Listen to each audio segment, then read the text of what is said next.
El nostre treball tracta del procés de resolució de problemes.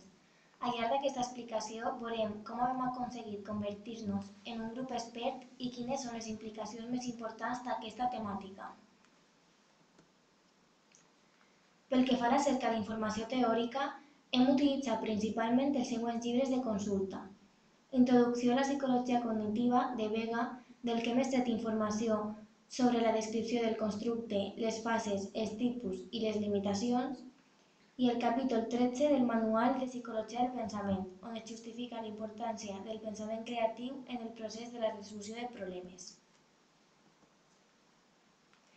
Pel que fa a la consulta d'articles i material d'internet, ens hem basat en l'article La solució de problemes de Guerra, on es descriu els conceptes de problema i solució de problemes i els avantatges d'utilitzar tècniques de solució de problemes per a fomentar l'autonomia.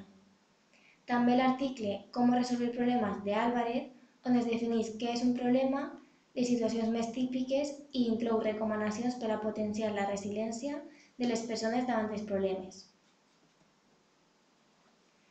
Derivada d'aquesta cerca de materials bibliogràfics, els aspectes teòrics destacats són la creativitat, la motivació i la presa de decisions tenint en compte el context social. Les característiques generals del procés de resolució de problemes són el pensament directiu, les limitacions estructurals i operacionals, l'operació serial i la representació incompleta. I les tres fases en la solució de problemes són la preparació, la producció i els judicis. En la nostra aplicació pràctica, la sèrie americana Castle pensem que és un recurs perfecte per exemplificar el procés de resolució de problemes.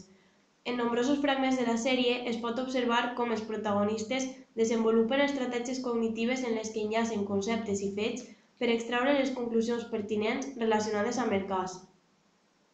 Però allò més significatiu de la sèrie és la creativitat pròpia del protagonista i com la utilitza per al procés de resolució de problemes. La capacitat de raonament de la inspectora, unida a la creativitat i a l'ingeni de l'escriptor protagonista, resulten determinants per solucionar els casos. També a la pel·lícula Descifrando Enigma observem aspectes de solució de problemes durant tot el procés en què tracten de resoldre com funciona la màquina que utilitzen els nazis per fer intercanvi d'estratègies de guerra i podem identificar les fases de pensament directiu, operació serial, preparació, producció i judicis.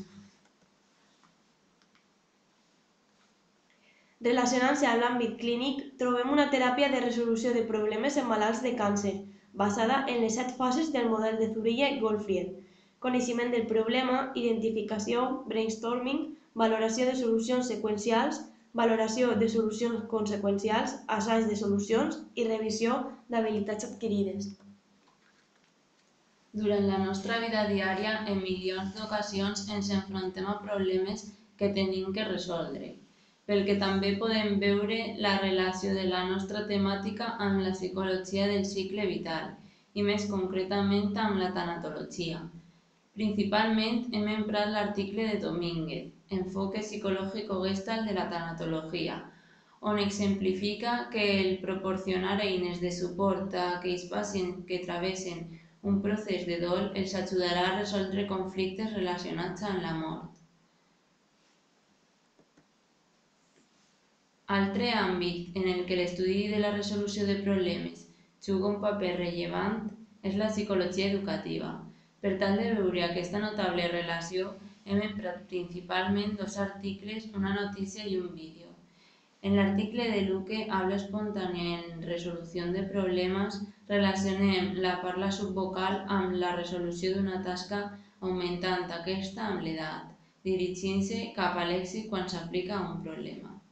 L'article de Blanco y Cárdenas, La resolución de problemas como contenido en el currículo de matemàtiques de primària i secundària, ens deixa veure les carències del nostre sistema educatiu cap a l'orientació de resolució de problemes matemàtics inclosos específicament en el currículum.